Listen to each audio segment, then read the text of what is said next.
Welcome to Living the Empowered Life podcast.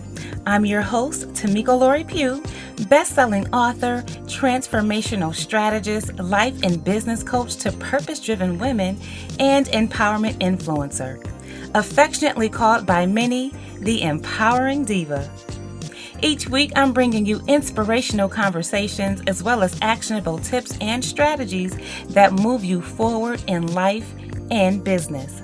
I believe that empowerment comes from within and can be achieved by honoring yourself, your values, and expressing your talents and gifts. Thank you so much for spending time with me today.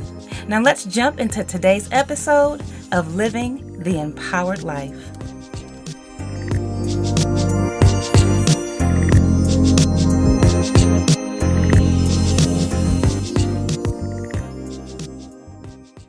Welcome to another episode of Living the Empowered Life podcast. I'm your host, the Empowering Diva, Tamiko Pugh.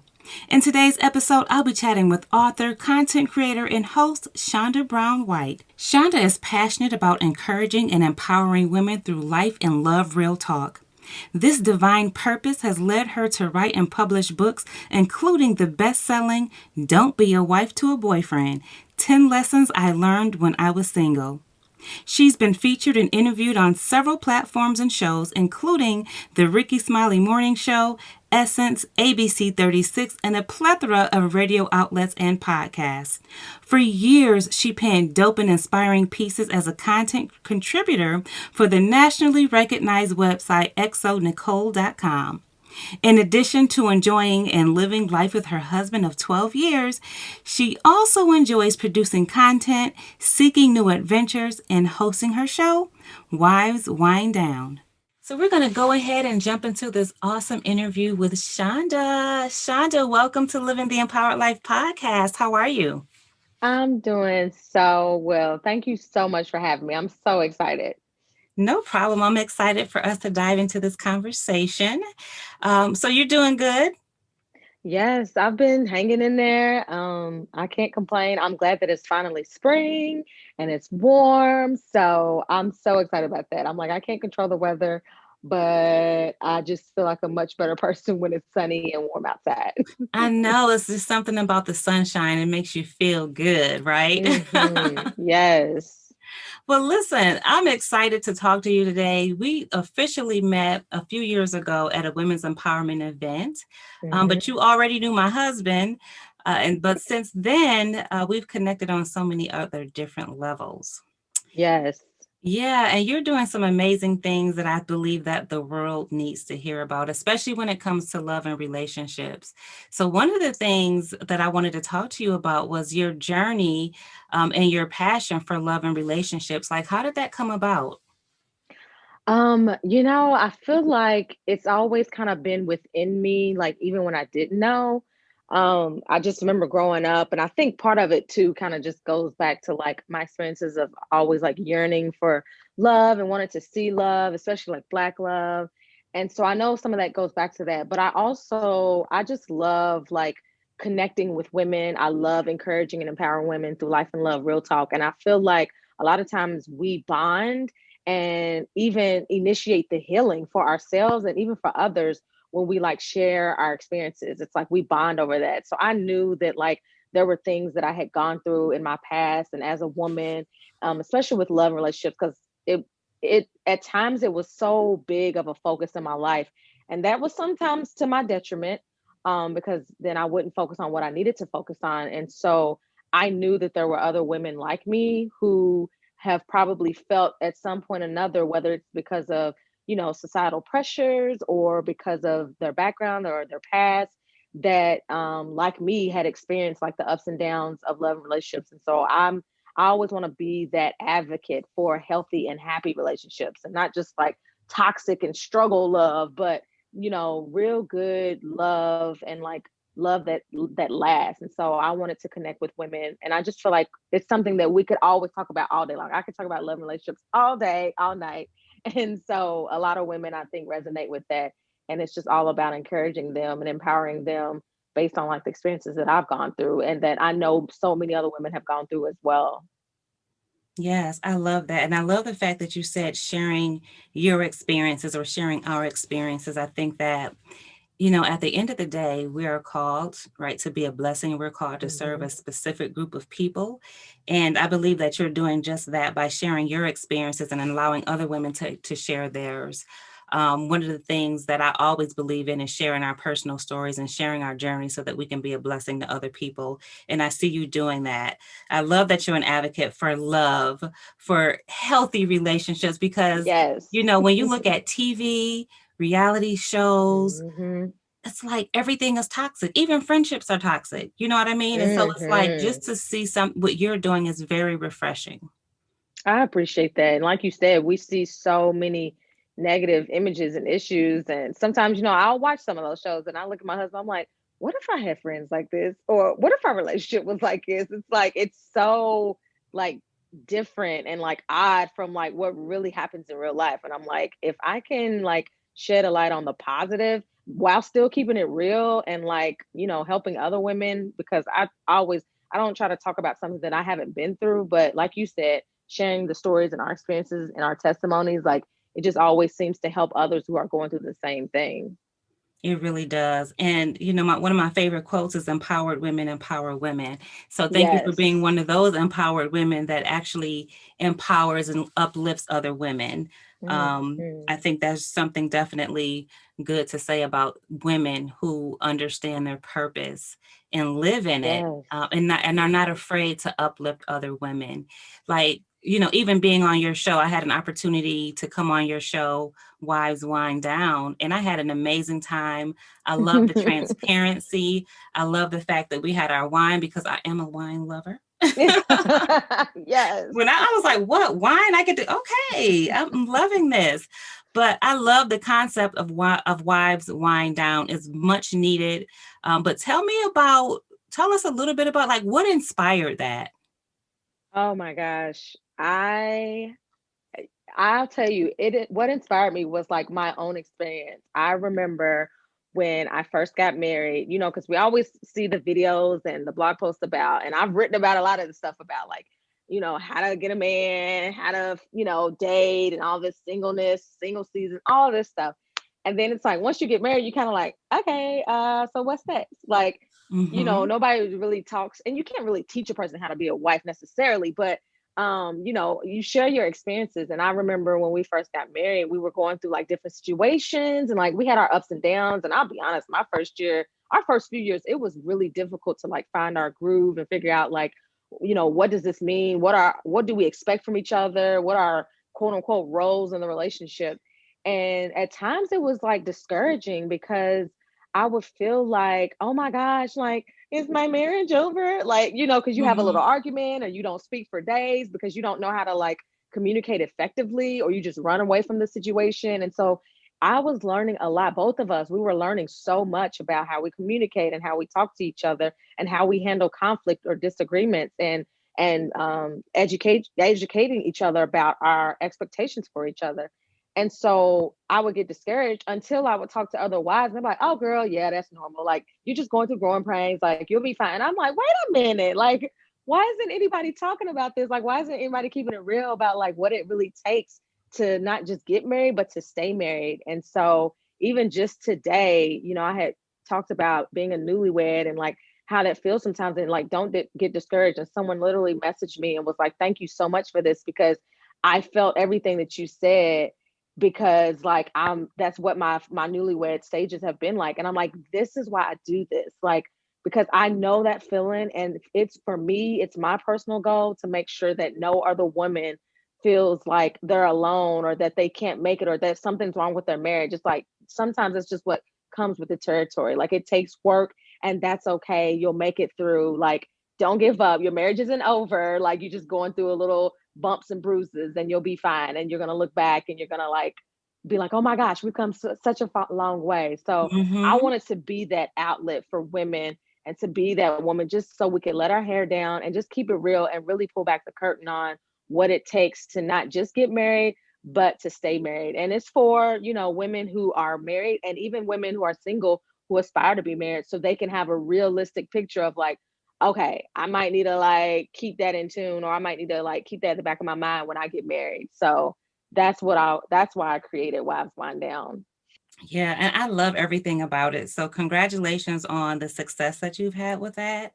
One of the things you Thank mentioned, you. yeah, you talked about trial and error and being able to find your groove. Like, I remember, like, I kind of feel like we're in year 6 now. So, we've finally Hmm. found our groove. Um, Yay. Right. So we finally found our groove. We're two totally different people. You know, Kenny's very, very grounded. He's very organized. He thinks everything through. I'm Hmm. totally opposite. I will jump out and be like, let's have a dance battle. I think we should do this. And he like, did you think that through? I'm like, no, but it sounds fun. Right. So we're totally two totally different people, but I think we balance each other. And so sometimes we get so Hmm. caught up on the differences, but at the end of the day, those differences actually make a difference per se. You know, Hmm. with me being the fun, the outgoing person, I think I add a little spice to him, and he kind of he's like the calm to my storm. So Yes, you are absolutely the spice. I love it. Yes. yeah, so really thinking about, even though you're opposite, like how does that bring you balance? You know, how does that impact you in a positive way? Because sometimes we can always think about the negativity. You know what I mean? Um, Yes. One of the things that really helped us to find our groove was understanding each other's love language, Hmm. because Hmm. prior to that, a lot of stuff I just didn't understand. I'll be like, well, why is he doing that? And why is he acting like this? Or whatever the case may be. And what we were Hmm. doing, and this was probably a mistake, and I think a lot of people do this, what we were doing was he was and he was treating me the way he wanted to be treated with his love language. Yes. And I Hmm. was putting my love language on him.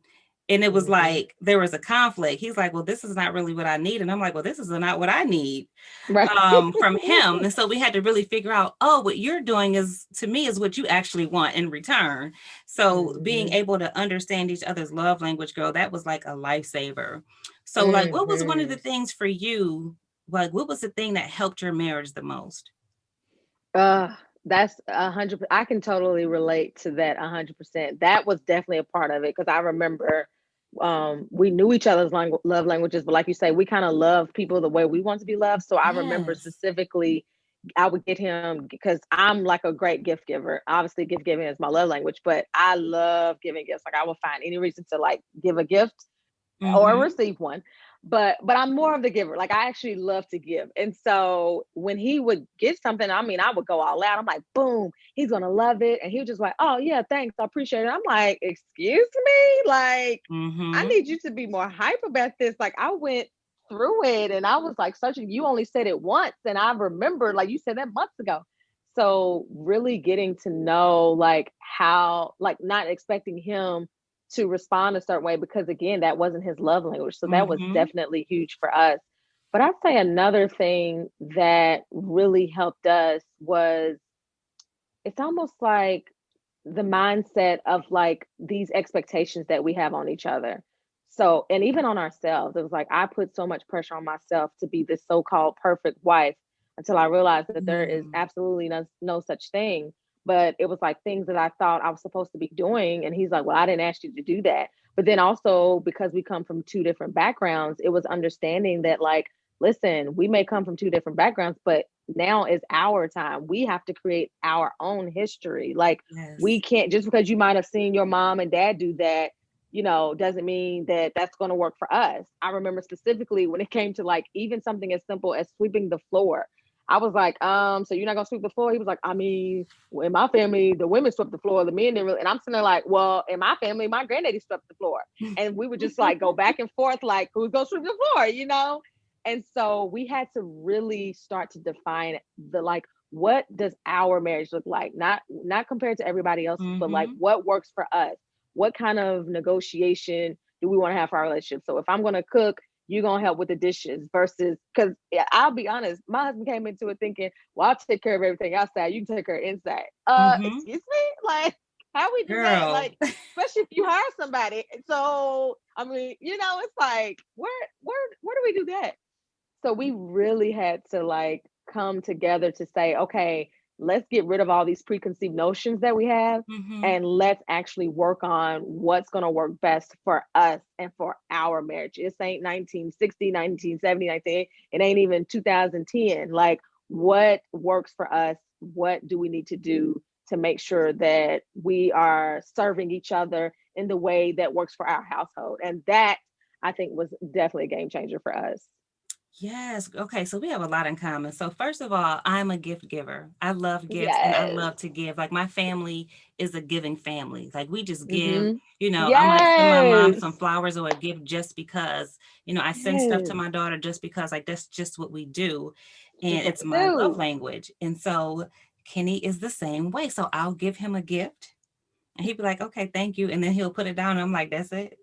You don't like, you're not excited, right? Like, I need you to be excited Right. about this. So as you were talking, I was like, okay, is this a Kappa thing? Because Yeah. look now, I need you to be excited. This literally But just happened the other day. Like, I was cleaning up, I was purging. Here I come find I got him some gifts for Valentine's Day. One of them was a gift card. I pull it out and I put it on his nightstand. I didn't even say anything. He comes to me. He's like, "Babe, did I forget about this from Valentine's Day?" And I just shook my head. I said, "Yep." He was like, "Dang." It's like, "Thanks, babe." And the old Shonda would have been like, "I can't believe you forgot." But I didn't. I just set it on his mm-hmm. nightstand. I was like, he'll use it when he wants to. And sure enough, he used it the very next day. But the old me would have like had a fit. But because now I know like that's just not his thing. I'm like, okay, I'll just put it on his nightstand and he'll appreciate it at some point. Yes, yes. And it's just all about communication and like you Mhm. said, creating your own tradition.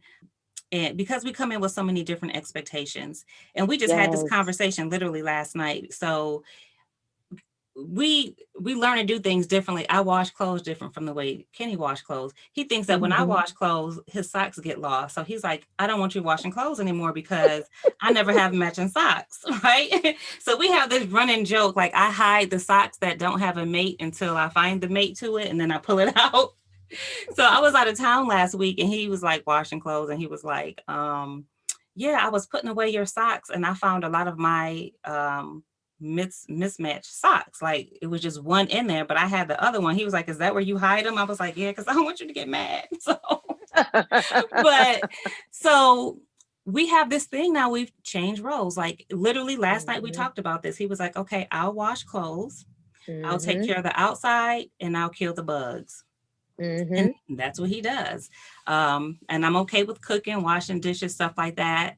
But Hmm. you really have to define like literally what works for you. Like we don't Hmm. do traditional roles like people did back in the day. So finding Right. what works with you, get into your groove and let that thing ride out. One thing though, so we do like maintenance counseling like quarterly or every 6 months, Hmm. just to have somebody to talk to. And I remember the counselor saying she had us do this homework assignment where she asked us to write down traditions that we learned in our families that we want to keep, and then the Mm. traditions that we don't want to keep, and kind of compare those. And that was a really good exercise to do. I Um, love that. yeah, so Hmm. the traditions that I loved and the traditions that I was like, nope, we're not doing that. And we both did the same thing and we shared, and it really allowed us to kind of incorporate some of the good things into, the Hmm. way that we live our lives. And those things that weren't good, we were like, nope, we're not bringing that into our marriage. So Hmm. literally creating your own tradition. 100%. I love that. Yeah, girl. So look, when I met you, we were at an event. I think it was some type of empowerment brunch. First of Hmm. all, let me just say this. I saw a post that you did the other day, and this is totally off topic. And you were talking about, being in the pandemic, being quarantined. One thing that you will not do after outside open back up, right? And that's like going to Ooh, brunches, going to child. this event, and wearing yourself out. I was like, oh my God, hallelujah. Like I do not miss Hmm. that, and I will not be doing it again. Mm-mm.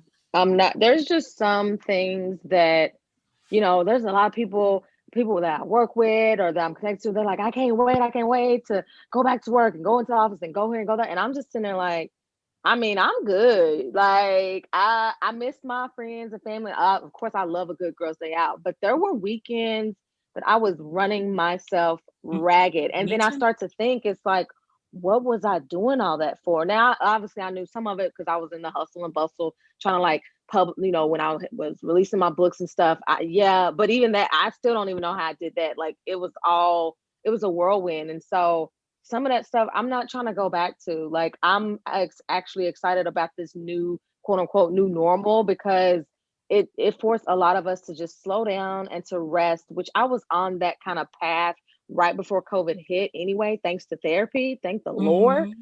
But it was almost like when the pandemic happened, it was like, boom, now here's your rest. Like, sit down somewhere and like take some rest. And I'm like, I'm not trying to go back. Like you said, they call it brunch so hard. I can't, and I prefer lunch anyway. I know probably people gonna hate me on that, but I actually prefer lunch over brunch. But ooh, I'm just not Yeah. trying to go back to all of that. It's too much. It's all about balance and learning how to say no, which was something I was very bad at prior to like these last few years. I could not say no for the life of me. I just said yes all the time. But those days Mm-hmm. are over.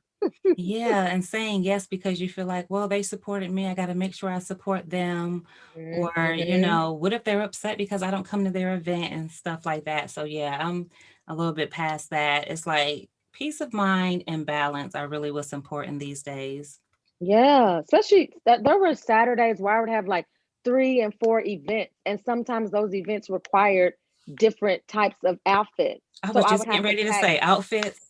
Girl, I'm like, I was running myself ragged. I'm like, we have to prioritize like what's important, what's necessary. And sometimes your presence doesn't always have to mean support. Sometimes support can mean something else. And like, especially like sometimes if there's an event that comes up and I can't make it, I'm like, hey, I'll sponsor somebody to go, or I'll purchase a free ticket so someone else can go on my place. Like, there's other ways to support, family, friends, and other women without having to always be there. Mm-hmm.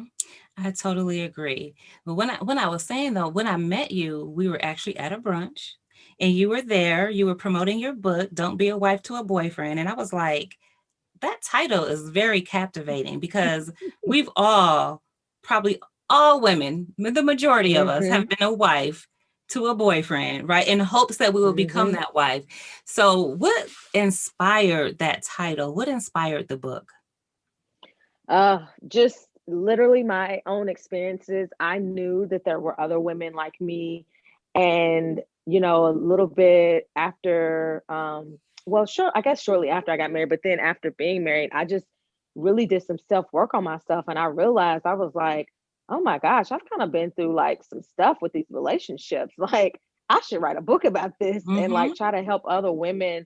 Obviously you can't stop people from, doing certain things or making the same mistakes you made. But I was like, listen, somebody needs to know that like this doesn't have to be life. Like, you don't have to keep going back to that man who keeps cheating on you. You don't have to stay in a relationship that's toxic out of fear that you're not gonna meet somebody or find your forever love. Like, I needed to talk to my sisters and just keep it 100. And so I was inspired through my own experiences and through everything I had gone through, and the fact that God had blessed me with a wonderful marriage and a wonderful husband.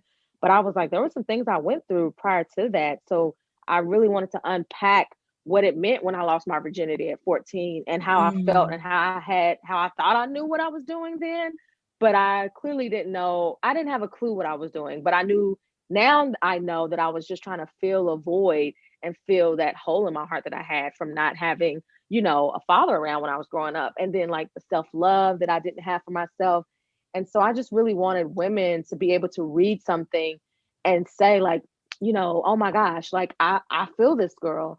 And I wanted them to be able to look in the mirror and say that I'm good no matter what, whether I'm single, whether I'm married, like just knowing that your single season is a blessing and that your marriage is a ministry. And I wanted people to like own that regardless, so that women didn't feel like, oh my gosh, I'm a failure because I'm single. Like, that's not true. Like, your single season is for you to care about yourself and to do what you want. So I really wanted to encourage women through my stories. And that's why I tell them in the book, like, this ain't a book about how to get a man, how to find a man. This is just me putting it all out there, with the hopes of you being empowered to like either not make the same mistakes or to say, you know what, I'm gonna learn from that and I can like and to provide hope, obviously. So Mm-hmm. that's why I wrote it, and that's what inspired me. And anytime, like, I love the sales. The sales are so great. I have seen a lot of great success. But what warms my heart the most is when I get a message from a woman. She could be here in the United States, she could be across the world, and she's like, sis, I feel like you was telling my story. Like, how do you know me? And I'm like, because, like you said in the beginning, we at some point, all of us, just about all of us, have had a situation in our lives where we was giving everything to someone who was doing absolutely nothing for us. So if I can help Mm-hmm. someone like be free from that, or to just start their healing process, that's why I wrote that book. Yes, yes, I love it. And you said two things: single season is a blessing, and marriage is Mm-hmm. ministry. Like, that's a Mm-hmm. dope way to look at that. Your single season is a blessing. Oftentimes we feel like we're cursed, right? If we don't find the one or if we're not married. But really just understanding that your single season is a blessing. It's a time for you to really understand your purpose and start really walking in your purpose, so that once you do find that, or actually, let me rephrase that, once he finds you, um, you're not looking for someone to actually complete you, but you're compatible with that person and you bring out the best of each other. So I love that Mm-hmm. single season is a blessing. And yes, ma'am, marriage is ministry. Like, it's the Mm-hmm. first ministry. And that's one thing that I had to understand is like, marriage is our first, that's our first ministry. Mm-hmm. That comes before my girlfriends. Even, I came into my marriage with kids, and my marriage should come before my children, right? I Mm-hmm. mean, that's the way that it works. So, one thing I wanted to say to you, and you can, however you take this, but I want to know, when is the wives wind down retreat? Yeah. And I don't know if it's in the works, but my Oh my spirit is telling gosh. me that there is a wives wine down retreat coming, so we can get together and kick it and sip on some wine and share our stories and encourage each other and roast some marshmallows and have a Oh my gosh. sleepover. Yes. Oh my gosh. That is so, I love that you asked that. I was not expecting that at all, Me but I either, love but it it just, all the popped up. more. I keep getting pressure for it. I'm like, okay, guys, we have to get through this pandemic first, but I feel like something. So if it doesn't happen this year, hopefully something. Now I'm gonna tell you, I'm gonna be honest, because I know my strengths and weaknesses. And even though people say I'm great at event planning, I do not enjoy it. It just overwhelms me. There's so many details. So I'm going to need like the saints to come together to help me plan this, because yeah, but I could definitely see that happening. I'm Mhm. hoping there's some things brewing this year, and then hopefully we'll be in our new normal by the end of this year, and we can maybe get something popping. If not this year, maybe next year. But I'm Mhm. totally down for that.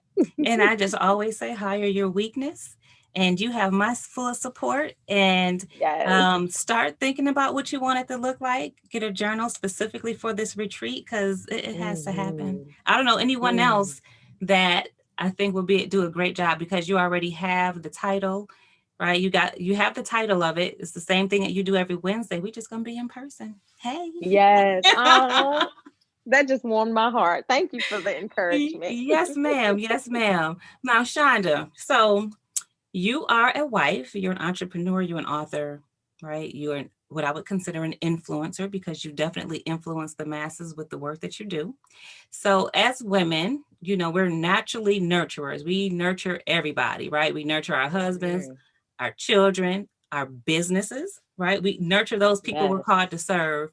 And I think you know where I'm going with this, but sometimes we forget to nurture ourselves, right? Hmm. And we become overwhelmed, frustrated. So, how important is self care for women like us, who have to pour out to other people all the time? It is so important. I actually reached a point where, that quote where they say, you can't fill anybody else's cup unless your cup is filled. Mm-hmm. And about 2 short years ago, my cup had ran empty. Um, with everything that was going on with my side hustle, working full time, just pouring into people. I was life coaching at that time. I was doing a lot when we were talking earlier about going to this event and that event, speaking here, speaking there, doing all types of stuff, the hustle and bustle, the grind. And so much so that I've struggled with anxiety for a while now, probably for at least 10 plus years, probably even Mhm. before that, before I actually started taking it seriously. And I've had panic attacks and stuff. And a few years ago, I could feel that coming back again. Like the anxiety was beginning to be too much. Like most people have anxiety, like normal anxiety, but I could feel like the heart racing again, can't Mhm. sleep, insomnia, waking up and feel like you haven't slept at all. And finally my husband was like, you know what, you need to go to therapy. Like, you've been talking about it, why don't you just go? But there was so much shame behind it. I was embarrassed. And so it wasn't really until I went to therapy and the therapist asked me, she was like, what do you enjoy doing? And I just sat there and looked Mm. at her. I was like, I couldn't even think of anything. I couldn't articulate, what does Shonda enjoy? And that's when the light bulb went off. Like, my self-care has sucked. Like, Mhm. excuse my French, but it was bad. I was like, I don't even know what I'm doing, why I'm doing it, like who I'm doing it for. Do Wow. I even enjoy what I'm doing? Like, what am I doing with my life and my time? And why is my time occupied with like other things that I really don't want to be doing? Like, something's not sitting right. So when she posed that question, it really forced me to start thinking about that. And for me, I think self care, that's part of it. And that's why it's so important. It's getting back to like, what is it that I enjoy? What is it that I like to do?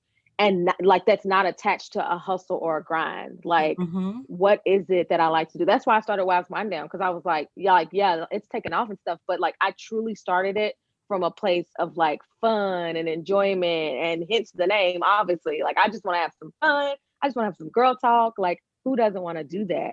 I started taking up the flute. I used to play the flute in I saw high that on school. social media. Yeah, I went to the store, purchased the flute and everything. Like, who does that? But again, that's something that I enjoy. I also love to paint. So I've been doing like those virtual paint and sips. I've been doing those like Yes. about once or every few months. I have so many paintings. I'm going to take a picture one day, but I have so many paintings now. Now, I'm not saying I'm the great artiste, but um I'm doing things now. I'm getting back to me, and obviously I'm finding ways to rest. So like my weekends, like we were talking about earlier, not going back to like packing my weekends with just all types of stuff, so that by the time Sunday hits, I can barely even, I sometimes it's like I'm too tired to even do church. Like, Mm. I'm not trying to go back to that. So I'm really, self-care is like a really big thing for me now. And again, saying no is a part of my self-care as well, and having those healthy boundaries. And like I said, if my therapist had never asked me that, I don't know when I would have, I mean, obviously my husband, in his defense, he kept trying to tell me that, but sometimes we hear things differently when it's, Mhm. from Yes, someone ma'am. else. But once she asked me that, I was like, okay, I have to like really get back to me and what it is that like brings me joy versus just packing my schedule with things that I might not even want to do. Yeah, that's so true. And everything that you said is the reason why we need this wise wind down retreat, because self-care is a necessity. I So we love need this it. retreat. And we're gonna do some sip and paint at the retreat. I'm just telling you how your retreat's Yes. gonna go, because I know it's gonna happen. So Yes. it's everything is aligning just perfectly. I mean, everything that you're saying leads right Hmm. back to this retreat. So yeah, yeah, I'm gonna keep saying it. Yes, I receive it. And it's hard sometimes, because that was the thing. Like, a lot of people will tell you like what they, especially when I had first started therapy, there were so many things. I knew the guy wanted me to do something next. I just didn't know what that was. I didn't know if it was my next book or whatever. But other people were like, "Well, you should do this, you should do that," and I wasn't feeling it. And it's like, if it's not, if I don't feel it in my soul and my spirit, like Right. now, I'm not gonna do it. Before, the old Shonda, it was like, well, I don't feel it in my spirit. I don't want to do it, but I'm gonna do it anyway. Like, Mm, no, it's like I have to feel it. It has to be inside me, and I have to be passionate about it. It might take some work, but if I'm not feeling it, and if it's not aligned with my spirit and aligned with what God wants me to do, then it ain't for me. that is so true. I hope the retreat is though. Yes, So not that, now not that, but yes. no, I mean, I get it. I do. I do. Um, yeah, I absolutely get it. So, Shonda, you said there was something you said about, we were talking about self-care. Oh, that's what it was. You didn't understand. So your counselor was asking you, like, what do you enjoy to do? What do you enjoy? And you really couldn't think of what that thing was that you enjoyed, because we pack our schedules, like you said, we do so many other things that we Mm-hmm. forget what is it that we even enjoy, what do we like to do, right? And one of the things that I always tell my clients is like, and I have the same thing even in my coaching sessions with my clients. I'm like, what is the thing that brings you joy? I'm like, Mm-hmm. I don't know, help go, doing stuff with my children or making sure my husband's. I'm like, no, no, no, no, no, no. Nope. Outside of that, what Yes. brings you joy outside of work, outside of business, outside of family? What brings you joy? And that's something that I had to really think about, because I'm always telling other people, whatever that thing is that brings you joy, do more of it. And so I Mm-hmm. had to even think about that, like, man, Tamiko, what is it that you really like to do? I like to dance. In my first book, there's a chapter that's called Dance Like Nobody's Watching, because that's a form of therapy for Yes. me. And a couple of years ago, 2019, every year I do something health and wellness related for my birthday. Mm-hmm. And 2019, I was like, oh, I'm going to become a Zumba instructor, like out the blue. Like, I love to Yes. dance. It's fun. I could do it part time or whatever the case may be, but I became a Zumba instructor, and lo and behold, we ended up in quarantine. I pulled out my Zumba skills and started doing virtual Zumba, and it brought me joy.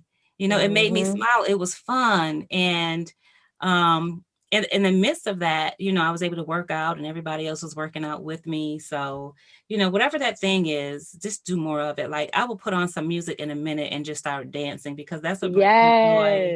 Yes. I love to be outside. So being outside as much as I can, going for my power walk, sitting Mm-hmm. in the backyard, something just Mm-hmm. as simple as that. Do more of that I thing that brings you joy. I'm so glad you mentioned the dancing because I love dancing too. Like I love to dance and I need to do that more. Like I just need, and obviously a lot of the dance studios that I enjoy, not that I'm going to go right now because of the pandemic, but they're so far from where I live. But I've literally been thinking like, I need to just like, even if it's 2 Saturdays out of the month, like I'm going to start going back because I just love to dance. Like, so I'm so glad you said that. That's like a beautiful reminder for myself. Yes, and it's so therapeutic, and it just feels good. Hmm. So, Shonda, of course, this is Living the Empowered Life podcast. So, I Hmm. would like to know, that's my interview voice now, but what does it mean to you to live an empowered life? That's a great question. I think for me, living an empowered life is basically trusting and believing that I'm right where God wants me to be, doing what He wants me to do. And for me, that's believing that like I'm like whatever I'm doing is aligned with what God has called me to do because I have been that woman where I didn't feel as empowered because I wasn't doing what I was supposed to be doing. I was trying to do what everybody else was doing. And I was focused on and comparing my life to what everyone else was doing. So if they were doing this or at that event or starting this, over here or starting this project or business or whatever, I felt like, oh, well, maybe I should do that too. Or if they were doing something on social media, oh, well, maybe I should try that too versus really honing in on like what are the gifts and the plans that God has like placed inside of me? What are the dreams and the visions that He wants me to fulfill? So for me, living an empowered life is basically understanding and embracing God's power within me and also being confident in those gifts that He's giving me versus thinking about what everyone else is doing. It's also using that same power that I know lives within inside of me. It's also using that power to like push through. So whatever the situation is, whatever the obstacle is, it's like, you know what, that was difficult and it was hard, but I made it through. Or I will make it through. Like having that faith and that fortitude to like push through, knowing that like we all have obstacles, we all have ups and downs, but living the empowered life means I have the faith and the fortitude to like push through and I'm gonna make it. And it's also believing that everything I do today is preparing me for like whatever's around the corner and whatever's next. Because a lot of times we can't see the plans that are coming to fruition. We can't see what God is doing behind the scenes. But I can honestly say that even when it didn't make sense, and even when I was frustrated, even when I was like waiting and just tired of waiting and frustrated and feeling like it was not my moment or that God was listening to my prayers, once like whatever I prayed for came to fruition, it was always better than what I expected, or it always made sense. It's like it clicked, and then it was like, oh, that's why I was doing X, Y, and Z, because what I was doing then, I needed it for today, or I will need it for tomorrow. So, to me, that's what living an empowered life means, or what it looks like, and it's basically one of my favorite verses from Romans 8:28. It's like, all things work together for the good of them that love the Lord. And so believing that everything is going to work out, and trusting in the plan. But it all starts with, I'm right where God wants me to be, doing what he wants me to do. And if you don't know what that is, then you have to like figure out what that is, because otherwise you won't be living an empowered life. You'll just be living the imitation of someone else's life, and you won't Mm. be your authentic self. So that for me is where it starts, because I wasted a lot of time chasing after stuff that just was not meant for me. So to me, that's what living an empowered life is. Oh, girl, that was good. I mean, first of all, I'm like, is she looking at my notebook? Because Living the Empowered Life is a movement. It's one of my coaching programs. It's the name of my academy. You know what I mean? And so I have these 6 Mhm. principles to living an empowered life. And you literally listed all of them as you were speaking. I'm like, oh, she knows how to live the Oh empowered my life. gosh. Romans Yes. 8 and 28. I mean, that's about scripture, girl. Faith and Mhm. fortitude, having the confidence in the gifts that God gave you. You talked about comparison and just trusting and Mhm. believing that you're right where God wants you to be. Like, Mhm. that is living the empowered life. So thank you for sharing that. You definitely bless Absolutely. somebody. Somebody needs to hear that. And so, empowerment looks different for different people. Um, Mhm. but the way you just broke it down, honey, that was it. Yeah, because That that's was what it it. is. I thought of this, because I love to wordsmith stuff, and I love words. So I thought of this acronym, because I just love a good acronym, and I use the word empowered, where I just said executing my power and overcoming obstacles with earnest resolve for entering my destiny, which basically just sums up everything we just talked about. The power with working within us, overcoming obstacles, and that earnest resolve, like knowing like I'm not going to give up, I'm going to keep pushing, like even when it gets tough, and all for the purpose of entering my destiny, not somebody else's, but like the destiny that God has for me, fulfilling, like you were talking about earlier, fulfilling the purpose that God has for us, and like each of us with our experiences, our stories. And that's whether you have a platform or not, like whether you have a platform or not, whether you in front of the scenes or behind the scenes, like every one of us has a purpose, and we all are empowered. Like even if we don't have a following, you're not empowered by your following, you're empowered by God's power. So at the end of the day, everything you need to fulfill his plan for your life, you already have it. Like it's already inside all of us. And that's, I'm saying that like telling myself as well, because there have been days where I didn't believe that, and where I was lost and confused, and I didn't know what I was supposed to be doing. But then I had to like get with God to really figure that out, so that I didn't allow that external noise and all those distractions to like get me off course. Because that's when you feel like you're not winning, when you're not empowered, because you're like, I can't even empower myself because I don't know what I'm doing. So that for me is just really important. Empowered by God's power. Hmm. Empowered by God's power. Is that your next book? Mm, It okay. made me so. You better speak life over me tonight. Yes.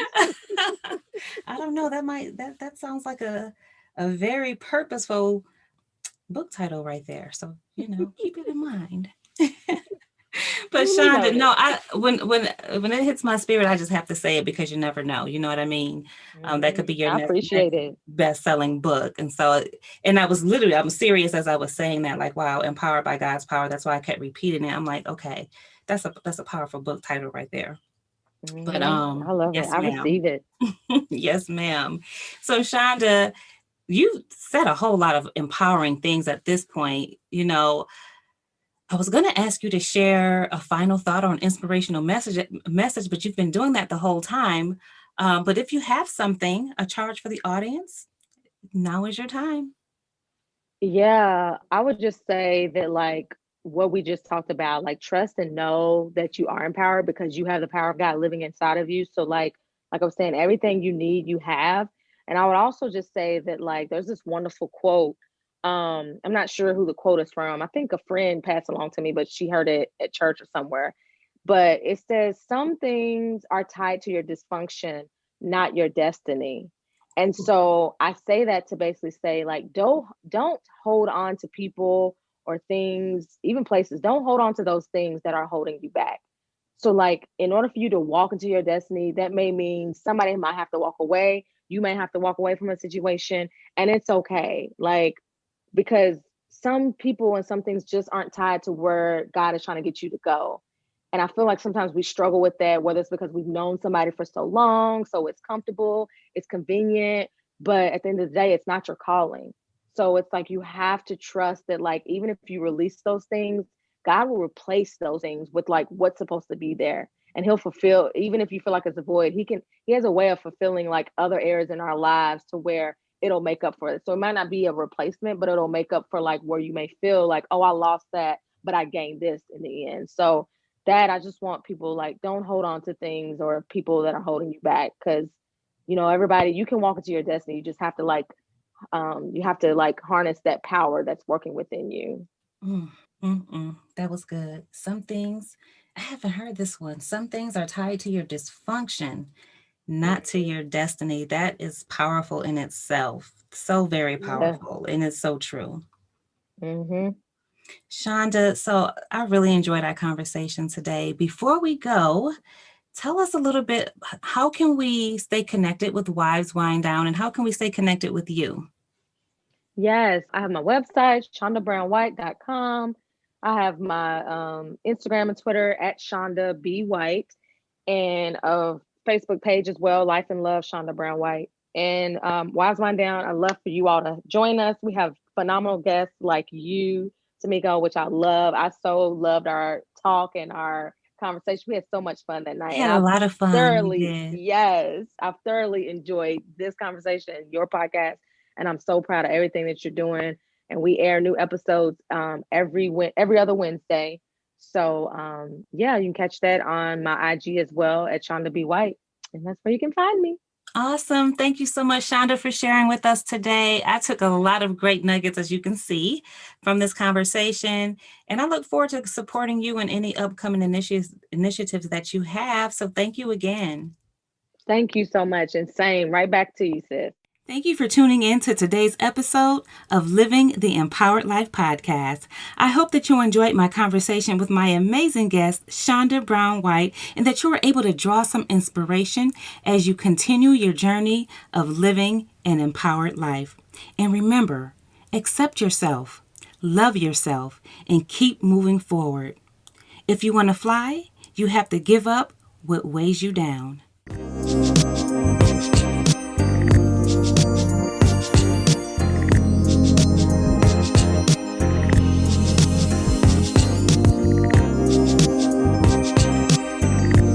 Ladies, it's time to identify and live your life purpose. It's time to live life according to your values. It's time to set goals that move you forward in life and business. It's time to unleash your confidence. It's time to fearlessly walk in your authentic power. Ladies, it's time to live the empowered life.